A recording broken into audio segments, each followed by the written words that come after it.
ಅದಕ್ಕೂ ಮುಂಚೆ ನಾನು ಇನ್ನೊಂದು ಕೇಳಬೇಕು, ಅಂದ್ರೆ ಸನ್ಯಾಸಾಶ್ರಮವನ್ನು ನಾನು ತೆಗೆದುಕೊಳ್ತೀನಿ ಅಂತ ತಂದೆ ಮುಂದೆ ಹೇಳಿದಾಗ ತಂದೆ ಹೇಗೆಲ್ಲ ವಿರೋಧ ಮಾಡಿದ್ರು? ಅದನ್ನೇ ಹೇಳಿ ಹೊರಟೆ ನಾನು. ಗುರುಗಳ ಹತ್ರ ಹೋದ್ರು, ಗುರುಗಳು ಆಗ್ಲೇ ಕೊಟ್ಟಿರ್ಲಿಲ್ಲ, ಅಪ್ಪ ಆಗ್ಲೇ ಓಡಿ ಬಂದು ಅಂದ್ರೆ ಮನೆಯಲ್ಲಿ ಹೇಳ್ಬೇಕಲ್ಲ, ಈ ಹುಡುಗ ಸೀದಾ ಬಂದು ಕೇಳಿದ್ರೆ ಹೇಗೆ ಕೊಡುದು ಅಂತ ಅವ್ರು ಸ್ವಲ್ಪ ಡಿಸ್ಕಷನ್ ಅಲ್ಲಿ ಇದ್ರು. ಅಪ್ಪ ಬಾ ಮನೆಗೆ ಹೋಗೋಣ, ಏನು ಹುಡುಗಾಟ ಎಲ್ಲ ಮಾಡಬೇಡ. ಇಲ್ಲಪ್ಪ ನಾನು ಸನ್ಯಾಸ ತಗೊಳ್ಳೋದು ಅಂತ ನಿರ್ಧಾರ ಮಾಡಿದ್ದೇನೆ ಅಂದ. ಅದಕ್ಕೆ ಅಪ್ಪನಿಗೆ ಬೇಜಾರಾಯಿತು. ಏನಪ್ಪ ನೀನು, ನಾನಿಷ್ಟು ನಿನ್ನನ್ನು ಒಬ್ಬ ಮಗನನ್ನು ಬೇಡಿಕೊಳ್ಳುವ ಸ್ಥಿತಿ ತಂದಿಟ್ಟಿಯಲ್ಲ, ನಿನಗೆ ಬೇಕಾದ್ರೆ ಕಾಲಿಗೆ ಬೇಕಾದ್ರೂ ಬೀಳ್ತೇನೆ, ನಮಸ್ಕಾರ ಮಾಡ್ತೇನೆ, ಎಷ್ಟು ವೃತ್ತಗಳನ್ನು ಮಾಡಿ ನೀನನ್ನು ಪಡೆದದ್ದು ಸುಲಭದಲ್ಲ. ಸಾಯುವ ಕಾಲಕ್ಕೆ ಒಂದು ಮಕ್ಕಳು ಬಾಯಿಗೆ ನೀರು ಹಾಕ್ಲಿಕ್ಕೆ ಬೇಕು ಅನ್ನುವ ಆಲೋಚನೆಯಲ್ಲಿ ತಂದೆ ತಾಯಿಗಳು ಮಕ್ಕಳನ್ನು ನಿರೀಕ್ಷೆ ಮಾಡ್ತಾರೆ. ನಿನ್ಗೆ ಇದು ಅನ್ಸಲ್ವಾ? ಒಬ್ಬ ಮಗುವಿನ ಮಗನಾಗಿ ಕರ್ತವ್ಯ ಏನು ಅಂತ ಅನ್ನೋದನ್ನ ನೀನು ಯೋಚಿಸ್ಬೇಕಲ್ವಾ ಅಂತ ಕೇಳಿ ಉದ್ದ ನಮಸ್ಕಾರ ಮಾಡ್ತಾನೆ. ತಂದೆನೇ ಮಗನಿಗೆ ನಮಸ್ಕಾರ.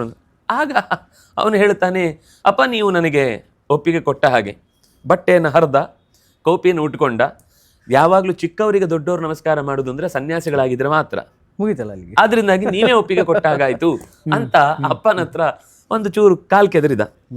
ಇಷ್ಟಾದ್ಮೇಲೆ ಅಪ್ಪನಿಗೆ ಮತ್ತು ಸಿಟ್ಟು ಬಂದ್ಮೇಲೆ ನಾನು ಕೆರೆನೋ ಬಾವಿನೋ ನೋಡ್ಕೊಳ್ಬೇಕು ಅಂತ ಆಗತ್ತೆ, ಏನ್ ಮಾಡ್ತಿ? ಹಾಗಾದ್ರೆ ನೀವು ಬಾವಿ ನೋಡ್ಕೊಳ್ಳಿ. ಅಪ್ಪ ಹೇಳಿದ, ನೀವು ಬಾವಿ ನೋಡ್ಕೊಳ್ಳಿ, ನಾನು ಸನ್ಯಾಸ ನೋಡ್ಕೊಳ್ತೇನೆ ಎಂದ ಡೈರೆಕ್ಟ್ ಆಗಿ. ಆದ್ರೆ ಅಪ್ಪನಿಗೆ ತಕ್ಷಣ ತಪ್ಪಾಡಿಬಿಟ್ಟೆ, ಮಗು ದೇವರು ಕೊಟ್ಟ ಶರೀರವನ್ನು ದೇವರು ಒಪ್ಪಿಗೆ ಇಲ್ಲದೆ ಹಾಗೆ ಕಳ್ಕೊಳ್ಳಿಕ್ಕಿಲ್ಲ ಅಂತ ನನಗೆ ಗೊತ್ತು. ನಿನ್ನನ್ನು ಹೇಗೆ ಒಪ್ಪಿಸ್ಬೇಕು ಅಂತ ಅನ್ನೋದಕ್ಕೋಸ್ಕರ ನಾನು ಕೆರೆನೋ ಬಾವಿನೋ ನೋಡ್ತೇನೆ ಅಂತ ಹೇಳಿದೆ. ದೃಢ ನಿಷ್ಠೆ ಅಂದ್ರೆ ಅಪ್ಪನನ್ನ ಸಾಯಿ ಅಂತ ಹೇಳುವ ಅಷ್ಟು ಕಟುಕ ಅಲ್ಲ.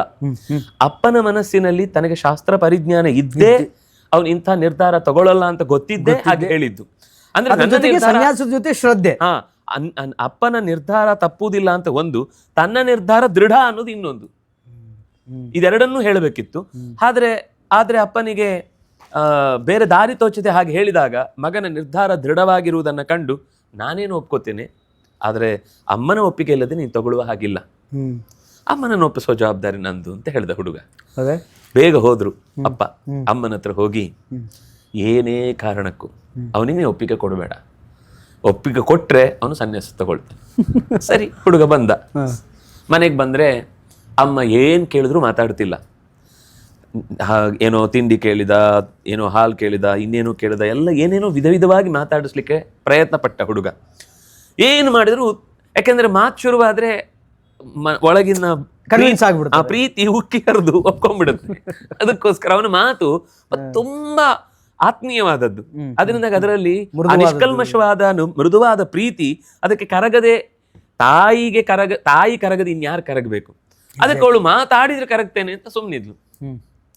ಅವನಿಗೆ ಗೊತ್ತಾಯ್ತು, ಅಪ್ಪ ಎಲ್ಲ ರೆಡಿ ಮಾಡಿಟ್ಟಿದ್ದಾರೆ ಅಮ್ಮನನ್ನ ಅಂತ. ಅದಕ್ಕೆ ಅಮ್ಮ ಈಗೇನು, ನಾನು ಸನ್ಯಾಸ ತಗೊಳ್ಬಾರ್ದು ಅಂತ ತಾನೇ ನಿನ್ನ ಅಪೇಕ್ಷೆ. ನನ್ನದೊಂದು ನಿರ್ಧಾರ ಇದೆ, ಹೇಳಿಬಿಡ್ತೇನೆ, ಅದರ ಮೇಲೆ ನಿನ್ನ ನಿರ್ಧಾರ ಹೇಳು. ನಿನ್ನ ಕಣ್ಣಿಗೆ ನಾನು ಕಾಣುವ ಹಾಗೆ ಇರಬೇಕು ಅಂದ್ರೆ ನಾನು ಸನ್ಯಾಸದಲ್ಲಿ ಇರಬಹುದು. ಅಂದ್ರೆ ನಾನು ಸನ್ಯಾಸದಲ್ಲಿ ಇದ್ರೆ ನೀನು ಕಣ್ಣಿಗೆ ಕಾಣುವ ಹಾಗಾದ್ರೂ ಸಿಗ್ತೇನೆ. ನೀನು ಸನ್ಯಾಸ ತಗೊಳ್ಬೇಡ ಅಂತ ನಿಶ್ಚಯವಾಗಿ ಹೇಳಿದ್ರೆ, ಆದ್ರೆ ಇನ್ಯಾವತ್ತು ನೀನು ಕಣ್ಣಿಗೆ ಕಾಣಲ್ಲ. ನಿಂಗೆ ಯಾವ್ದು ಬೇಕು ಹೇಳು. ನೀನ್ ಕಣ್ಣಿಗೆ ಕಾಣಬೇಕು, ಕಣ್ಣಿಗೆ ಕಾಣದೆ ದೂರ ಇರಬೇಕು. ಸನ್ಯಾಸ ತಗೊಳ್ಳಲ್ಲ, ನಿನ್ ಮಾತು ನೆರವೇರಿಸ್ತೇನೆ, ಎಲ್ಲೋ ಹೋಗ್ಬಿಡ್ತೇನೆ, ನಾನು ಸಿಗಲ್ಲ ಆಮೇಲೆ ನಿನಗೆ.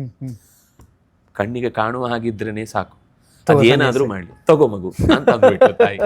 ಹೀಗೆ ಆ ಸನ್ಯಾಸ ತಗೊಂಡ ಸಂದರ್ಭವು ಬಹಳ ಚೆನ್ನಾಗಿ ಮಧ್ಯವಿಜಯ. ಒಬ್ರು ವಿದ್ವಾಂಸರು ಹೀಗೆ ಹೇಳ್ತಾ ಇರ್ಬೇಕಾದ್ರೆ ಕೇಳಿದ್ದು, ತಂದೆ ಬಂದು ಕೇಳ್ತಾರಂತೆ, ಅಲ್ಲಪ್ಪ ಎಷ್ಟು ವ್ರತಗಳನ್ನ ಮಾಡಿ ದೇವ್ರಿಗೆ ಕೈ ಮುಗಿದು ನಿನ್ನ ಪಡ್ಕೊಂಡ್ವಿ, ನಮಗೆ ಪಿಂಡ ಇಡೋರು ಯಾರೋ, ನೀನ್ ಸನ್ಯಾಸ ತಗೊಂಡ್ಬಿಟ್ರೆ. ಅದಕ್ಕೆ ಆಚಾರ್ಯರು ಹೇಳ್ತಾರಂತೆ, ನಿನಗ್ ಪಿಂಡ ಇಡೋಕೆ ನಾನು ಹಡ್ಕೊಂಡ್ಯಾ, ನಾನು ಹುಡ್ಸ್ಕೊಂಡಿ, ನಾನು ನಿನಗ್ ಪಿಂಡ ಇಡೋಕೆ ಕೊಟ್ಟಿಲ್ಲ, ಜಗತ್ತಿಗೆ ಜ್ಞಾನ ಪಿಂಡ ಹಾಕೋಕೆ ಕೊಟ್ಟಿದ್ದೀನಿ ಅಂತ. ಎಂತ ಅದ್ಭುತ ಆಲೋಚನೆ.